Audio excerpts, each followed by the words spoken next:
The old lady never had family visits. Until the orange cat started bringing her fish, and the town discovered the secret. Eleanor Carter, 81 years of age, lived a life as quiet and steady as the tides that ebbed and flowed outside her small cottage in the seaside village of Port Hope, Oregon. Her days were a tapestry woven with simple threads. The gentle murmur of the Pacific Ocean, the salty tang of the sea air, the rhythmic ticking of the grandfather clock that had belonged to her late husband, Samuel. She had lived in Port Hope for over 50 years, raising a family, building a life, and now, in her twilight years, finding a quiet contentment in her solitude. Her 2 children, grown and with families of their own, lived far away. Her daughter, Mary, in New York City, and her son, Tom, in Florida. They called regularly, visited when they could, but their lives were busy, their worlds far removed from the quiet rhythms of Port Hope. Eleanor wasn't unhappy, not exactly. She had her memories, her books, her small garden filled with fragrant roses and herbs, and the breathtaking beauty of the Oregon coast right outside her doorstep. But there was a loneliness that settled over her sometimes, a sense of being disconnected, a feeling that she was living on the periphery of life, watching the world go by from the quiet solitude of her cottage. She had friends, of course, acquaintances from the local church, the book club she occasionally attended, the neighbors she'd known for years. But these were casual connections, friendly interactions that lacked the depth, the intimacy of a true family bond. She had outlived most of her close friends, and the younger generation, though kind and well-meaning, seemed to exist in a different world, a world of constant activity, digital communication, and fleeting connections. Her days were predictable, filled with the small rituals that gave her life structure and meaning. She'd wake early, make a pot of tea, and sit on her porch swing, watching the sunrise paint the sky in vibrant hues of pink and orange.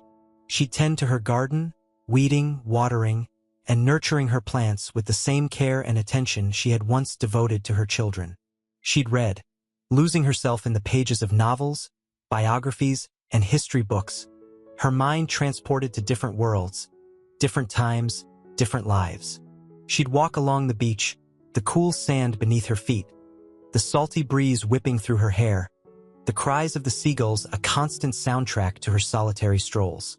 She'd collect seashells, smooth stones, and pieces of driftwood, treasures from the sea that she'd arrange on her windowsill, reminders of the vastness and the beauty of the ocean that stretched out before her. It was a good life, a peaceful life, but it was also a life tinged with a quiet melancholy, a sense of being alone in the world, a feeling that something or someone was missing. She didn't know what it was, this missing piece, this void in her heart, but she felt it, nonetheless, a subtle ache that accompanied her through her days, a whisper of longing that she couldn't quite silence. This establishes Eleanor's character, her solitary but not unhappy life, and the subtle sense of longing that will make the cat's actions even more significant. One crisp morning in early September, as Eleanor was enjoying her usual cup of tea on the porch swing, she noticed a movement at the edge of her garden. A flash of orange, a flicker of motion, caught her eye. She looked up and saw a cat, a large ginger tomcat, sitting on the low stone wall that separated her yard from the street. He was a handsome creature, with a thick, plush coat of vibrant orange fur, striped with darker shades of ginger, and bright, intelligent green eyes. He was staring at her intently, his tail twitching slightly, his body poised as if ready to pounce. Eleanor, a lifelong animal lover, smiled at the cat. "Well, hello there," she said softly. "Aren't you a beauty?" The cat didn't run away as she expected. He simply continued to stare at her, his green eyes unwavering. Then, to Eleanor's surprise, he let out a soft meow, a surprisingly gentle sound for such a large, imposing creature. He jumped down from the wall, walked towards her, and dropped something at her feet. Eleanor looked down, her eyes widening in surprise. It was a fish, a small silver fish, still glistening with seawater, clearly freshly caught. She stared at the fish, then at the cat, then back at the fish, her mind struggling to comprehend what was happening. The cat was offering her a gift, "Why, thank you," she said to the cat, her voice filled with amusement and bewilderment. "That's a very kind of you." The cat meowed again, rubbed against her legs, and then, with a flick of his tail, sauntered off, disappearing down the street. Eleanor picked up the fish, examining it carefully. It was a small herring, a common fish found in the waters off the Oregon coast. It was clearly fresh, not something the cat had scavenged from a garbage can or found lying on the beach. She was puzzled, intrigued, and a little bit touched by this unexpected offering. She had never owned a cat herself, but she knew that cats often brought gifts to their owners, as a sign of affection or as a way of demonstrating their hunting prowess. But this cat wasn't her pet. He was a stranger, a visitor, a wild creature who had, for some unknown reason, decided to share his bounty with her. She disposed of the fish, carefully wrapping it in newspaper and placing it in the trash can. She then went inside, made herself another cup of tea, and sat down at her kitchen table, her mind still replaying the strange encounter. She thought about the cat, his handsome appearance, his confident demeanor, his surprisingly gentle eyes. She wondered where he came from, who he belonged to, and why he had chosen to bring her a fish. She found herself smiling, a genuine, heartfelt smile that reached all the way to her eyes. The cat's unexpected offering had brightened her day, had added a touch of mystery and wonder to her otherwise predictable routine. It was a small thing, a simple gesture, but it had touched her heart, in a way she couldn't quite explain. This is the first instance of the gifts, setting the stage for the mystery and Eleanor's growing curiosity. The orange cat, whom Eleanor had started to call Finn, because of his fishy gifts, became a regular visitor. Every day, or almost every day, he would appear in her yard, usually in the morning or late afternoon, and deposit a fresh fish at her feet. Sometimes it was a small herring like the first one. Sometimes it was a larger fish, a trout or a small salmon, or even on one memorable occasion, a crab, still alive and scuttling sideways across her porch. Eleanor, initially bewildered by this behavior, found herself growing accustomed to it, even looking forward to it. She'd greet Finn with a smile and a word of thanks, accept his offering with a gracious nod, and then offer him a small treat in return, a piece of cooked chicken or a saucer of milk. Finn would accept the threat politely, but he never lingered. He'd eat or drink quickly, then disappear back into the neighborhood, his movements swift and silent, leaving Eleanor to wonder about his mysterious life and his peculiar habit of bringing her fish. She tried to understand it. She knew that cats were natural hunters, that they often brought their kills to their owners as a sign of affection, or as a way of demonstrating their hunting prowess. But Finn wasn't her cat. He belonged to someone else, or perhaps to no one at all.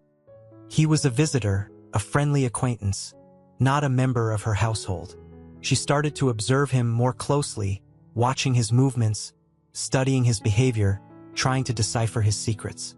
She noticed that he always approached from the same direction, from the east, towards the back of her property and towards the houses further down the lane and to the small fish market.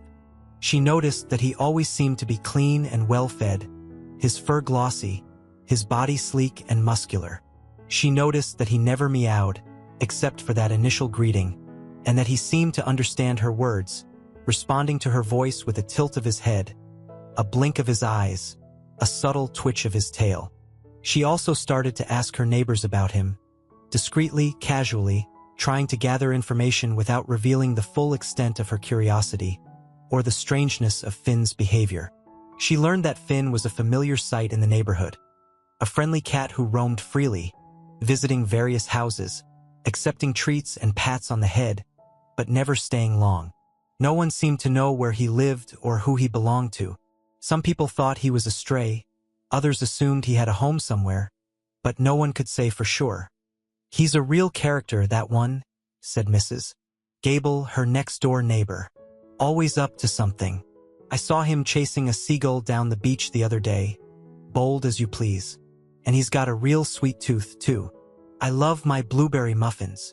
Another neighbor, Mr. Peterson, told her that he had seen Finn hanging around the local fish market, down by the docks. "He's probably getting scraps from the fishermen, mister," Peterson said. "Or maybe he's catching his own fish, right off the pier." This information gave Eleanor a new lead, a new direction for her investigation.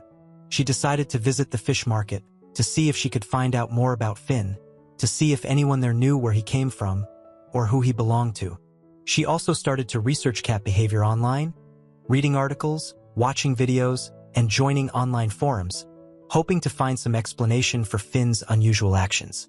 She learned about feline communication, feline instincts, and the various reasons why cats might bring gifts to humans. She learned about middening, teaching, and showing their hunting ability, but none of the explanations seemed to fully satisfy her. There was something about Finn's behavior, the regularity of his gifts, the type of gifts, always fish, and the sense of purposefulness that she observed in his actions that suggested a deeper meaning, a connection she couldn't yet grasp. She was determined to find it, to follow the thread of this mystery, to see where it would lead. She felt like she was on the verge of a breakthrough, that the answer was just within reach, waiting to be discovered. The mystery deepens, with Eleanor actively seeking answers, but finding only partial and unsatisfactory explanations. Eleanor, her curiosity reaching a peak, decided to follow Finn.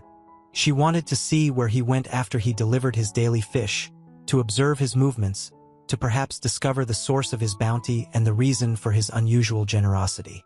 It wasn't an easy task. Finn was a creature of stealth and agility, moving quickly and silently through the neighborhood, disappearing into bushes, scaling fences, and vanishing around corners with an ease that defied her attempts to keep up. But Eleanor was determined. She started her surveillance early one morning, waiting patiently on her porch, her eyes fixed on the spot where Finn usually appeared. Just as the sun was beginning to rise, painting the sky in hues of pink and orange, she saw him. Finn emerged from the bushes at the edge of her property, a small silver fish clutched in his jaws. He deposited the fish at her feet, gave her his usual brief greeting, and then turned and headed back towards the street. Eleanor, grabbing her cane and a light jacket, followed him, keeping a discreet distance, trying not to spook him. She followed him down the street, past the familiar houses of her neighbors, towards the center of town. Finn, seemingly unaware of her presence, moved with a purposefulness that surprised her. He wasn't wandering aimlessly. He was following a specific route, a familiar path, as if he knew exactly where he was going. He led her past the local shops, the post office, the library, and the town square, his orange fur a bright flash of color against the backdrop of the quaint, seaside village.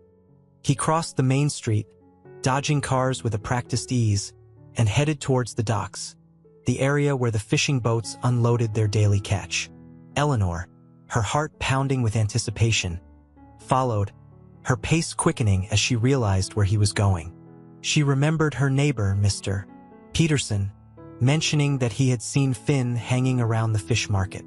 They reached the docks, a bustling area filled with the sights, sounds, and smells of the sea. Fishing boats were unloading their catches, seagulls were screeching overhead, and the air was thick with the briny aroma of fish, salt, and seaweed. Finn, seemingly unfazed by the activity, weaved his way through the crowd, his tail held high, his movements confident and assured. He headed towards a small, weathered building at the end of the pier, a building with a sign that read, "Jensen's Fresh Fish, Daily Catches." Eleanor, her heart pounding in her chest, followed, her eyes fixed on Finn, her mind racing with possibilities. She was about to discover the source of Finn's gifts, the secret of his unusual behavior, the answer to the mystery that had consumed her for weeks. She felt a mixture of excitement, apprehension, and a growing sense of wonder at the intelligence and resourcefulness of this remarkable cat. This is the key turning point, where Eleanor's active investigation leads her to the location that holds the answer, setting up the final reveal. Eleanor, following Finn, reached Jensen's Fresh Fish, the small, weathered building at the end of the pier. The air was thick with the smell of the sea and the pungent aroma of freshly caught fish. Fishermen were unloading their boats, their faces tanned and weathered, their voices gruff but friendly. Crates of fish were being stacked on the docks, seagulls were screeching overhead, and the whole scene was a vibrant tapestry of activity and life. Finn, seemingly oblivious to the bustle, walked confidently towards the back of the building, where a large, open doorway led into a storage area. He disappeared inside, and Eleanor, her heart pounding with anticipation, followed cautiously. She peered inside, her eyes adjusting to the dim light. She saw stacks of crates, fishing nets hanging from the ceiling, and a large stainless steel table where fish were being cleaned and prepared for sale.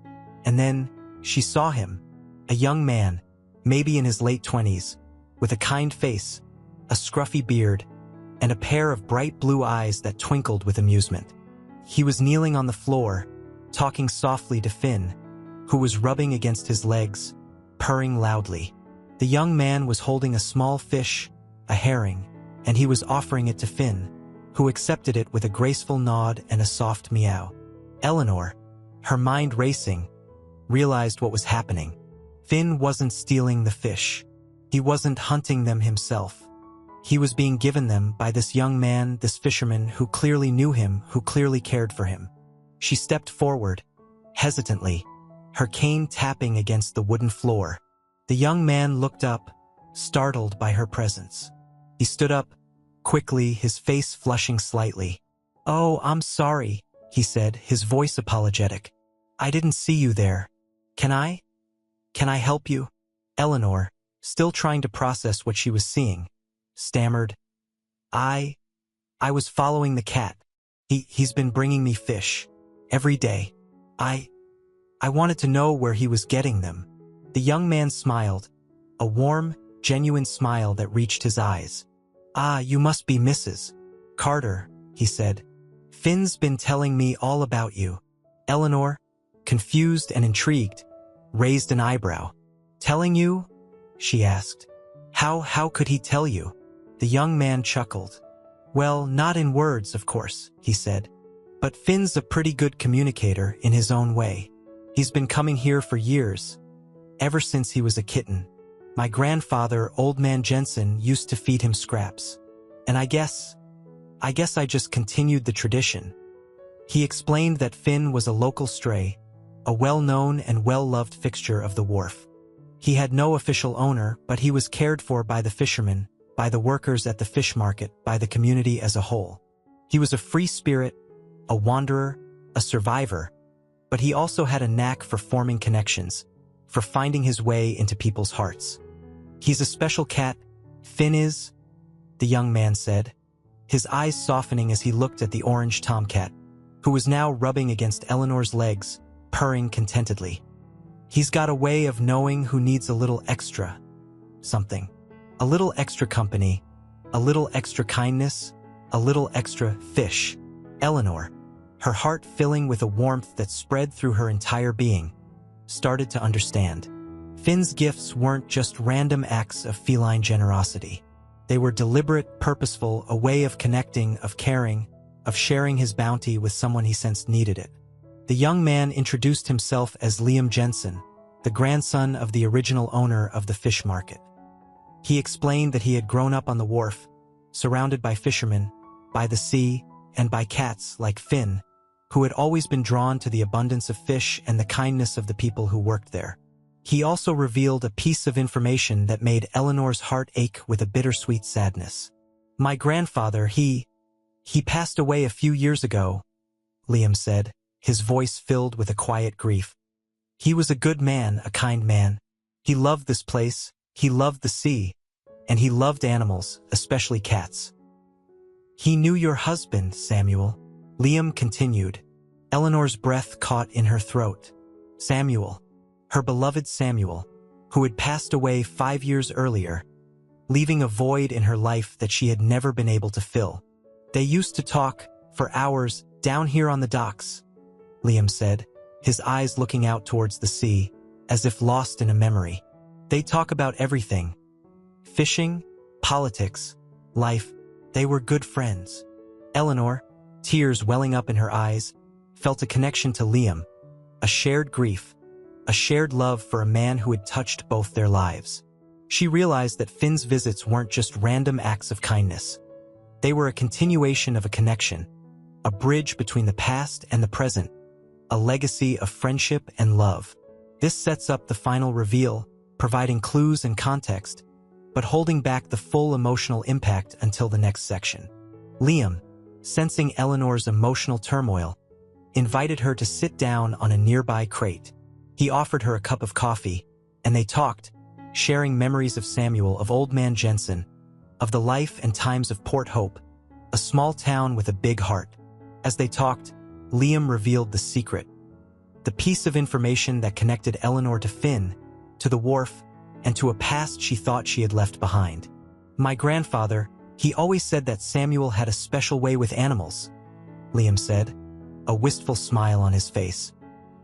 He said that Samuel could talk to them, that he understood them, that he had a connection to them that most people didn't have. Eleanor nodded, remembering Samuel's gentle nature, his love for all creatures, great and small. He had always had a way with animals, a calming presence, an intuitive understanding that had always amazed her. After Samuel passed, Liam continued, my grandfather said that he felt lost. He missed their conversations, their friendship, their shared love for the sea. He said that he felt like a part of him was gone. He paused, taking a deep breath, his eyes meeting Eleanor's. And then Finn showed up, a small, scrawny kitten, just a few weeks old, lost and alone, wandering around the docks. My grandfather took him in, fed him, cared for him, and he said that Finn reminded him of Samuel. He said that Finn had the same gentle eyes, the same quiet spirit, the same uncanny ability to sense when someone needed comfort. Eleanor, her heart pounding, felt a wave of emotion wash over her, a mixture of grief, joy, and a profound sense of wonder.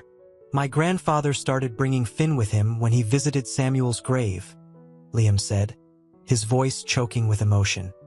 He said that Finn seemed to know. He'd sit by the gravestone, quietly, peacefully, as if he were paying his respects. Eleanor remembered the small, neglected cemetery on the hill overlooking the ocean, the place where Samuel was buried, the place she visited regularly, bringing flowers, talking to him, sharing her thoughts, her memories, her loneliness. And then, Liam continued, after my grandfather passed, Finn started visiting you, bringing you fish. My grandfather always said that Samuel would have wanted someone to look after you, to make sure you weren't alone. Eleanor, tears streaming down her face, finally understood.